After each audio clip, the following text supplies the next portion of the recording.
मैंने दीवार की आड़ से झांक कर देखा। महल के मरकजी हिस्से की तरफ दो आंखें बिलोर की तरह चमकती हुई नजर आ रही थीं। ऐसी चमक सिर्फ बिल्ली या शेर की आंखों में ही होती है, जो रात के अंधेरे में भी नजर आ जाती है। और फिर उसी लम्हे खामोश फजा फायर की आवाज से गूंज उठी।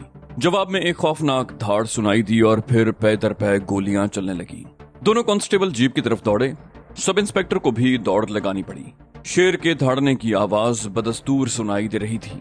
मैं पिस्तौल के ट्रिगर पर उंगली रखे इधर उधर देखता रहा।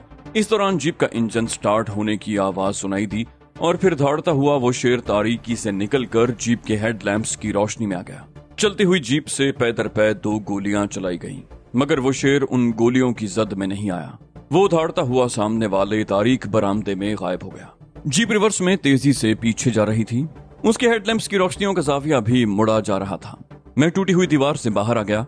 जीप महल के मरकजी दरवाजे से बाहर निकल चुकी थी। उसकी रोशनी कुछ देर तक नजर आती रही, फिर गायब हो गई। मैं कुछ और आगे बढ़ा, लेकिन उसी लम्हे शेर की धाड़ सुनाई दी और मैं उछलकर पीछे हट गया। दूसरे ही लम्हे दौड़कर कार के करीब आ गया और दरवाजा खोलकर अंदर घुस गया। बाहर शेर की धाड़ रह रह कर सुनाई देती और हम तीनों अपनी अपनी जगह में दुबके बैठे रहे। वक्फे वक्फे से सुनाई देने वाले शेर की धाड़ से कतई नजर हर तरफ गहरा सन्नाटा था। मैंने अपनी सीट पर बैठे बैठे इधर उधर देखा। दबीज तारीकी में मुझे शशावरी या रत्ना में से कोई दिखाई तो नहीं दी, अलबत्ता उनकी गहरी सांसों की आवाज साफ सुनाई दे रही थी। मैंने हौले से पुकारा, रत्ना, शशावरी, तुम लोग ठीक हो या? रत्ना की मुर्दा सी आवाज आई, जिंदा है। लेकिन अगर जंगल के उस बादशाह को पता चल गया कि हम यहाँ मौजूद हैं, तो हमारे मरने में कोई कसर नहीं रह जाएगी। मैंने कहा, हमने उसे कोई नुकसान नहीं पहुंचाया, इसलिए वो हमें कुछ नहीं कहेगा। वैसे बेहतर यही है कि हम आराम से यहाँ बैठे रहें। रत्ना ने कहा, और अगर वो लोग वापस आ गए तो? मैंने कहा, मेरा ख्याल है वो लोग अब तक झील के दूसरी तरफ पहुंच चुके होंगे और इस तरफ वापस आने की हिम्मत नहीं करेंगे। रत्ना बोली, क्या हम रात भर यूं ही गाड़ी के अंदर बैठे रहेंगे? मैंने कहा, मजबूरी है। यहाँ सांप, बिच्छू और दीगर जहरीले कीड़े मकोड़े भी हो सकते हैं, इसलिए नीचे उतरकर टहलने का खतरा भी मोल नहीं लिया जा सकता। रत्ना ने कहा, यह सब शशावरी की वजह से हुआ है। अगर ये रास्ता न भूलती तो हम इस भूत खाने की बजाय किसी घर में आरामदेह बिस्तर पर सो रहे होते। दूसरी सीट पर बैठी हुई शशावरी ने कहा, फिलहाल तो गाड़ी की इस सीट को ही आरामदेह बिस्तर समझ लो। शेर की धाड़ अब सुनाई नहीं दे रही थी। वो या तो महल से बाहर निकल गया था या कहीं दुबक कर बैठ गया था। हम तीनों देर तक बैठे सरगोशियों में बातें करते रहे। अभी तो रात का इब्तिदाई हिस्सा था, लेकिन लगता था जैसे आधी से ज्यादा रात बीत चुकी हो। हमारे चारों तरफ गहरी तारीकी और दबीज सन्नाटा था। रत्ना को एक बार फिर नंदनी याद आ गई और वो बची कुची बद्दुआएं उसको देने लगी। बोली बड़ी हर्राफा निकली, कहती थी हमारा धर्म का रिश्ता है, हमारे लिए अपनी जान दे देगी, अब बेला निकालेगी उसकी जान। मैंने कहा, मेरा ख्याल है कि उसकी जान तो तुम्हारी बद्दुआओं से ही निकल जाएगी। बेला को उस पर हाथ उठाने में ज्यादा मजा भी नहीं आएगा। शशावरी बोली, मैंने तुम्हें पहले ही खबरदार कर दिया था कि ये सब कुछ उससे छुपा कर रखना, लेकिन तुमने धर्म की मोहब्बत के चक्कर में आकर सब कुछ उसके सामने खोल कर रख दिया। उसके दिल में लालच तो आना ही था। रत्ना ने कहा, हमने तुम्हारे सामने भी तो अपना सब कुछ खोल कर रख दिया था, तुम्हारे दिल में लालच नहीं आया। शशावरी बोली, मेरे और नंदनी के हालात में फर्क है। मैं भी तुम लोगों की तरह हालात की डसी हुई हूँ, नाइंसाफियों का शिकार हूँ। हम लोग एक ही कश्ती के सवार हैं, जबकि नंदनी का रास्ता कदरे मुख्तलिफ है। अब मैं सोचती हूँ कि अगर वो तुम लोगों को पुलिस के हवाले कर देती या सूटकेस में से सब कुछ निकाल कर उसमें पत्थर भर देती तो तुम लोग क्या कर लेते। इसलिए दीदी, मेरा मशवरा है कि उसे भूल कर शांत हो जाओ। जैसे जैसे उसके बारे में सोचोगी तुम्हारा खून खौलता रहेगा, और खून खौलने का मतलब है तुम ब्लड प्रेशर का शिकार हो जाओगी। ऐसी खतरनाक बीमारी पालने का क्या फायदा, इसलिए अब तुम आराम से सो जाओ। मैंने कहा, शशावरी ठीक कह रही है, भूल जाओ उसे और शांत होकर सो जाओ। रत्ना बोली, उस कुतिया को तो मैं कभी भूल नहीं सकती, वो मुझे हमेशा याद रहेगी और जब तक याद रहेगी मैं उसे कोसने देती रहूंगी। मैंने कहा, पता नहीं वो अब तक जिंदा बच्ची भी है या नहीं। बेला को तुम अच्छी तरह जानती हो सकता है वो उसके तशद्दुद का शिकार होकर अपनी जान से हाथ धो बैठी हो। अब तो तुम्हें अपनी फिक्र करनी चाहिए। मैं चंद लम्हों के लिए खामोश हुआ, फिर बोला, पुलिस हमारे सर पर पहुंच चुकी है। हो सकता है वो भी किसी महफूज जगह पर पहुंच गए हों और महल से ज्यादा दूर ना हो, और अगर हमें सुबह इस जंगल से निकलने का रास्ता न मिल सका तो घेर लिए जाएंगे।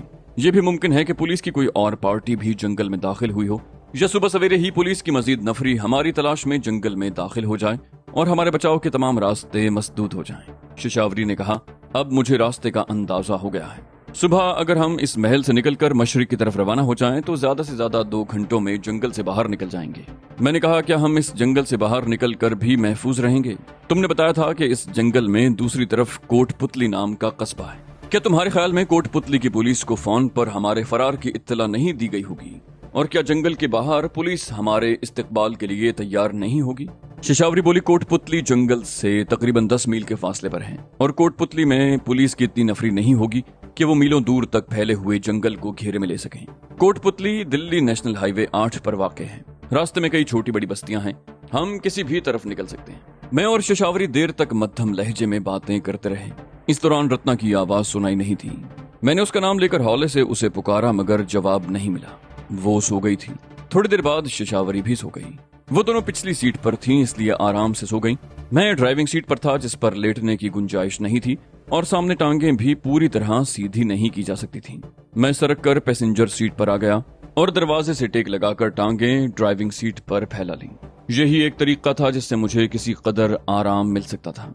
एक एक लम्हा सदियों पर भारी महसूस हो रहा था, लेकिन बहरहाल रात बीत रही थी। मैं जागने की कोशिश करता रहा, लेकिन आखिरकार नींद ने मुझे भी पछाड़ दिया। मेरी आंखें बंद होती चली गईं और फिर मुझे होश नहीं आया। शेशावरी ने मुझे झंझोड़ कर जगाया। मैं शायद 3-4 घंटे ही सोया था। नींद पूरी नहीं हुई थी और मेरी आंखों में मिर्चें सी भरी हुई थी। दिमाग पर बोझ सा तारी था। मैं कुछ देर तक सर को हल्के हल्के झटके देता रहा और फिर उठकर बैठ गया। उस वसी और इस कमरे में बहुत हल्का उजाला था। मैं दरवाजा खोलकर लैंड क्रूजर से नीचे उतर आया और जब शिकस्ता दीवार की आड़ से निकलकर बरामदे में आया तो सामने चिट्टी धूप फैली हुई थी। मैंने कुछ और आगे बढ़कर इधर उधर झांका। किसी जीरूह का नामो निशान तक नहीं था। अजीब पुरहौल सा सन्नाटा था। मैं दोबारा गाड़ी में आ गया। रत्ना भी जाग चुकी थी। लैंड क्रूजर की सीटों के पिछली तरफ पेट्रोल के डिब्बों के साथ पानी का कैन भी रखा हुआ था। मैं दोबारा नीचे उतर आया और पिछला दरवाजा खोलकर पानी का कैन उतार लिया। पानी के छींटों से जलन कुछ कम हुई। चंद घूंट पानी पीकर मैंने कैन शेशावरी के हवाले कर दिया। हमारी ये रात बड़ी अजियत में गुजरी थी, लेकिन 15-20 मिनट के बाद हमारे हवास बहाल हो चुके थे। हम तीनों बाहर आ गए। चमकती हुई धूप में महल की ये कदीम इमारत बड़ा पुरस्रार मंजर पेश कर रही थी। मरकजी हिस्से के बाईं तरफ कुछ हिस्सा टूटा हुआ था। मैंने रत्ना और शेशावरी को वहीं रुकने का इशारा किया और पिस्तौल हाथ में पकड़कर उस तरफ चल दिया। महल वाकई बहुत शानदार था। मैं अंदाजा लगा सकता था कि जब ये आबाद रहा होगा तो उसकी क्या शान रही होगी। मैं मोहतात अंदाज में आगे बढ़ता रहा। शेशावरी ने किसी लड़की का किस्सा सुनाया था जिसने राजा शान सिंह को कत्ल करके खुदकुशी की थी और उसकी रूह अब भी महल के खंडरात में भटक रही थी। हो सकता है उस रूह के हवाले से उस महल के बारे में और भी बहुत सी कहानियां मशहूर हों, लेकिन मैं बदरूहों पर यकीन नहीं रखता था। मेरे दिल में अगर कोई खौफ था तो उस शेर का जिसे मैंने गुज़श्ता रात महल के कंपाउंड में धाड़ते हुए देखा था। और वैसे मैं उस शेर का शुक्रगुजार भी था कि जिसकी वजह से हम बच गए थे। अगर वो शेर ना आता तो वो पुलिस वाले यकीनन हमें ढूंढ निकालते। आसानी से वो हम पर काबू नहीं पा सकते थे, लेकिन बहरहाल गड़बड़ तो हो सकती थी। महल का वो गिरा हुआ हिस्सा खासा कुशादा था। हैरत की बात तो ये थी कि यहाँ मलबा भी नजर नहीं आ रहा था। हो सकता है वो हिस्सा बहुत पहले गिरा हुआ हो और किसी ने यहाँ आबाद होने की कोशिश में मलबा साफ कर दिया हो।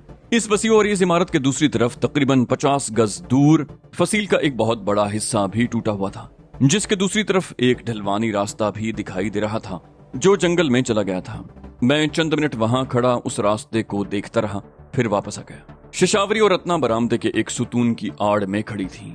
वो दोनों नारियल खा रही थी। शेशावरी ने नारियल का एक टुकड़ा मेरी तरफ भी बढ़ा दिया।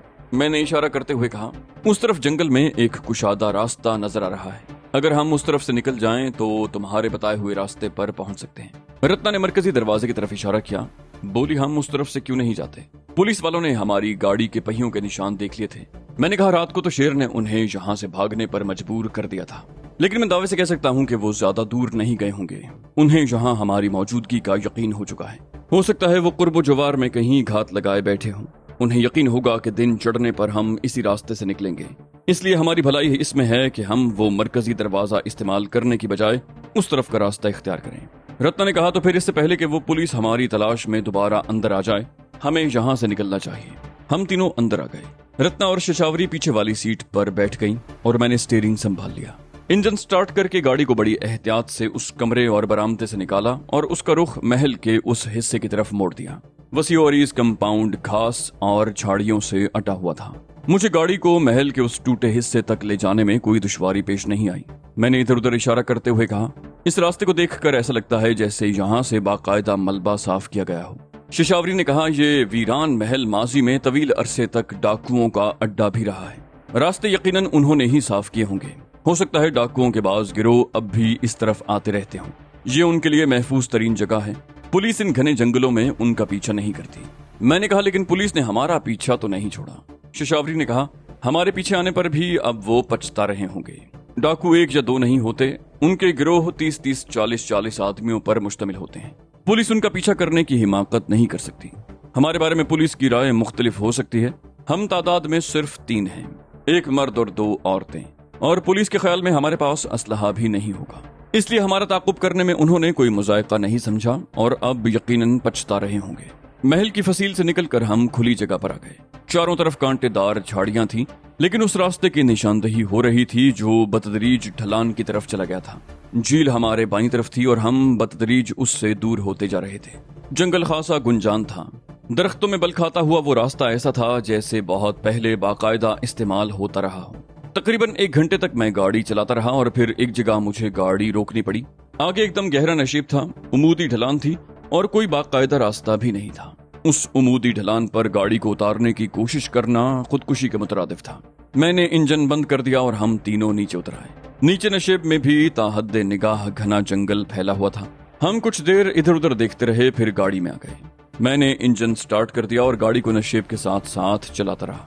तकरीबन 1 मील का फासला तय किया होगा कि एक जोरदार धमाका हुआ। हम तीनों उछल पड़े। मेरी गिरफ्त स्टीयरिंग पर ढीली पड़ गई और लैंड क्रूजर लहराने लगी। रफ्तार तो जाहिर है तेज नहीं थी, लेकिन मुझे गाड़ी रोक लेनी पड़ी और जब नीचे उतर कर देखा तो उस धमाके की वजह मेरी समझ में आ गई। आगे का एक टायर बर्स्ट हो गया था।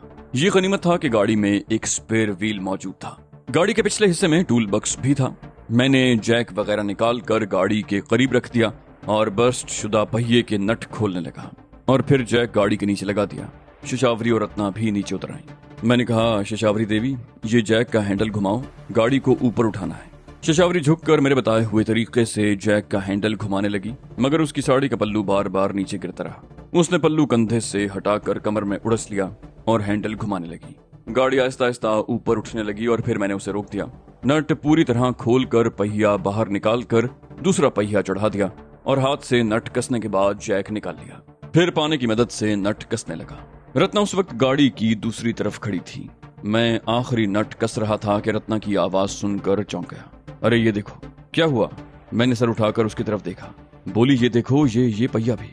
रत्ना का जुमला मुकम्मल होने से पहले मैं उठकर उसके करीब पहुंच चुका था और मेरे मुंह से इस तरह गहरा सांस निकल गया जैसे गुब्बारे से हवा निकल गई हो। बाईं तरफ का पिछला पहिया भी फ्लैट हो रहा था। मैंने झुककर देखा तो लकड़ी का एक नोकीला टुकड़ा टायर में पैवस्त था। मेरा ख्याल था कि लकड़ी का ये टुकड़ा अगला टायर ब्रस्ट होने से कुछ देर पहले ही इस टायर में लगा होगा। हम अगला पहिया तब्दील करते रहे और इस दौरान पिछले पहिए की हवा निकल गई। मैंने बड़बड़ाते हुए टायर पर एक ठोकर मारी। कहा, लानत हो। रत्ना मुर्दा से लहजे में बोली, अब क्या होगा? मैंने कहा, अब पैदल मार्च होगा। शेषावरी भी इस तरफ आ गई और फ्लैट शुदा टायर देखकर उसका चेहरा भी धुआं हो गया। उसने भी वही सवाल किया, अब क्या होगा? मेरा जवाब वही था। मैंने कहा, तुम तो गाइड हो, हमारी रहनुमाई करो। हम चंद मिनट वहां खड़े बकझक करते रहे। गाड़ी में एक ही फाजिल टायर था जो आगे लगा दिया गया था और मेहनत भी रायगा गई थी। ये गाड़ी अब हमारे लिए बेकार हो चुकी थी। अब इसके अलावा और कोई चारा नहीं था कि हम अपना सफर पैदल जारी रखें। रत्ना ने गाड़ी से सूटकेस निकाल लिया। मैंने कहा, ये बोझ उठाने की जरूरत नहीं है, इसे यहीं छोड़ दो। रत्ना ने मुझे घूरा। कहा, क्या मतलब? ये यहाँ छोड़ दूं? मैंने कहा, मेरा मतलब है इस सूटकेस की क्या जरूरत है? वो थैला निकाल लो, उसे आसानी से गले में लटकाया जा सकता है। रत्ना ने थैला निकाल लिया और सूटकेस को गाड़ी में फेंक दिया। थैला उसने कंधे पर लटका लिया। हम उस रास्ते पर चलते रहे। मैं आगे था और वो दोनों मेरे पीछे पीछे चल रही थी। हमारे पास 2 पिस्तौल थे, एक मेरे पास और दूसरा रत्ना के पास। हम दोनों ने पिस्तौल अपने अपने हाथ में पकड़े हुए थे। दरिंदों का बहरहाल खतरा तो था।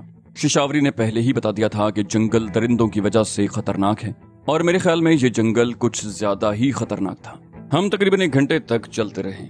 महल से निकलते हुए शेषावरी ने बताया था कि अगर हम मशरिक की समत चलते रहें तो उस जंगल से निकल जाएंगे। हमें 20-25 मील का फासला तय करना है, जिसमें से तकरीबन निस्फ मील हम तय कर चुके थे और बाकी निस्फ फासला तय करना हमारे लिए कड़ा इम्तिहान था। जंगली जानवरों की बहुतात थी, लेकिन पैदल चलते हुए हमें जितने भी जानवर नजर आए वो बेजरर थे। मैंने रत्ना को सख्ती से हिदायत कर दी थी कि वो किसी जानवर को देखकर बिला वजह गोली न चलाते। निस्फ घंटा मजीद चलते रहने के बाद हम रुक गए। सामने नशेब में दरख्तों में घिरे हुए किसी बस्ती के खंडरात थे। उनमें एक मंदिर नुमाया था जो कदरे बेहतर हालत में दिखाई दे रहा था। मैंने खंडरों की तरफ देखते हुए इशारा किया। मेरा ख्याल है हमें उस तरफ से कोई रास्ता मिल जाएगा। शिशावरी ने कहा, उस तरफ कुछ फलदार दरख्त भी होंगे, शायद हमें कुछ खाने को मिल जाए। शिशावरी के कहने पर याद आया कि हम सुबह से भूखे प्यासे थे। रात का बचा हुआ थोड़ा सा नारियल खाया था और अब वो भी नहीं रहा था। रास्ते में कोई फलदार दरख्त भी नजर नहीं आया था। वो खंडर तकरीबन 1 मील दूर है। शिशावरी और रत्ना थक गई थी। रत्ना थैले को एक कंधे पर मुंतकिल करती और कभी दूसरे कंधे पर। उसे ये थैला भी अब बोझ लगने लगा था। आखिरकार मैंने उससे वो थैला लेकर अपने कंधे पर लटका लिया। एक छोटी सी नदी पर हम रुक गए। नदी में गदला पानी बह रहा था। हमारे लिए पानी भी आबे हयात से कम नहीं था। कुछ देर आराम करने के बाद हम आगे चल पड़े। वो खंडर अब ज्यादा दूर नहीं रह गए थे। यहाँ जंगल भी छितरा होता चला गया था और आखिरकार हम खुली जगह पर निकल आए। वो खंडर अब हमारे सामने थे। मंदिर उस बस्ती से तकरीबन अलग थलग था और उसकी दीवारों पर अगरचे काई जमी हुई थी, मगर वो काफी बेहतर हालत में था। जबकि उसके बाईं तरफ तकरीबन 100 गज के फासले पर उस बस्ती के बेशतर मकान टूट फूट का शिकार हो चुके थे। रत्ना ने मंदिर की तरफ इशारा करते हुए कहा, मेरा ख्याल है इस बस्ती में जाने की जरूरत नहीं, ये मंदिर ही हमारे लिए मुनासिब रहेगा। हम उस तरफ चल पड़े। ईंटों का एक बहुत बड़ा चबूतरा था जिस पर भट्टे की पकी हुई सुर्ख ईंटों से वो मंदिर बना हुआ था। वो तिकोन इमारत तकरीबन 60 फुट बुलंद थी। हवादिस जमाना ने उसके कुछ हिस्से तोड़ फोड़ दिए थे। दीवारों पर काई जमी हुई थी। कहीं कहीं ईंटों के जोड़ों से घास भी फूटी हुई थी। तकरीबन 30 फुट की बुलंदी पर मरकजी दरवाजे के ऐन ऊपर दीवार में पीपल का एक पौधा भी उगा हुआ था। जिस तरह ईंटों के जोड़ों में घास खुदरौ थी, उस तरह पीपल वाला पौधा भी खुदरौ था। उसकी 2 शाखें 8 फुट आगे को निकली हुई थी। मंदिर का दाखिली रास्ता मेहराबी था। ऐसा ही एक रास्ता पिछली तरफ भी नजर आ रहा था। ये हॉल तकरीबन 40 फुट चौड़ा और उतना ही लंबा था। दाईं तरफ एक चबूतरा था जिस पर किसी जमाने में किसी देवी या देवता की मूर्ति विराजमान रही होगी, लेकिन उस वक्त तो उस चबूतरे का भी बेशतर हिस्सा टूट फूट चुका था। चबूतरे के पीछे एक तंग सा रास्ता था। हम जैसे ही हॉल से मरकजी दरवाजे में दाखिल हुए, परों की फड़फड़ाहट की आवाज सुनकर बदहवास हो गए। मेरे जहन में सबसे पहले चमगादड़ों का ख्याल आया। ऐसी वीरान इमारतों में चमगादड़ वगैरह ही डेरा जमा सकते थे या उल्लू, लेकिन वो ना तो चमगादड़ थे और ना ही उल्लू। सुरमई रंग के जंगली कबूतर थे जिन्होंने टूटी फूटी दीवारों में अपने मस्कन बना रखे थे। मैंने रत्ना और शिशावरी को हॉल में ही रुकने का इशारा किया और खुद चबूतरे के पीछे पहुंच गया। वो रास्ता 3 फुट से ज्यादा चौड़ा नहीं था। उसके दूसरी तरफ कमरा था जिसमें गहरी तारीकी थी। मैंने जैसे ही अंदर कदम रखा, मेरे ऊपर गोया कयामत टूट पड़ी। फड़फड़ाहट की पुरशोर आवाज ने मेरे हवास मुख्तल कर दिए। वो लातादाद चमगादड़ थे जो मेरे कदमों की आहट से चीखते चिल्लाते हुए कमरों की फजा में गर्दिश करने लगे। कुछ चमगादड़ मुझसे टकराए और लातादाद दरवाजे से बाहर निकलकर हॉल में गर्दिश करने लगे। मैं पूरी कुव्वत से चीखा, रत्ना नीचे लेट जाओ, और खुद भी बड़ी तेजी से मुड़कर बाईं तरफ छलांग लगा दी। चमगादड़ों का शोर कई मिनट तक जारी रहा और फिर झुंड के झुंड दोबारा उस तारीक कमरे में दाखिल हो गए। मैं उस वक्त तक जमीन पर औंधा लेटा रहा जब तक फड़फड़ाहट का शोर कम नहीं हो गया। शिशावरी ने मेरा बायां हाथ पकड़कर कहा, अरे ये क्या हुआ? मैंने अपने हाथ को देखा। उसके पुश्त पर खून का एक कतरा था। मेरा ख्याल है गिरते हुए चोट लग गई है। लेकिन दफतन एक और ख्याल मेरे जहन में उभरा।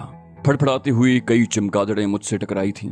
हो सकता है किसी चमगादड़ ने टकराते हुए दांत मार दिया हो या उसके नोकीले पंजे से हाथ पर कोई खराश आ गई हो। मेरे इस ख्याल की तायीद रत्ना और शिशावरी ने भी की।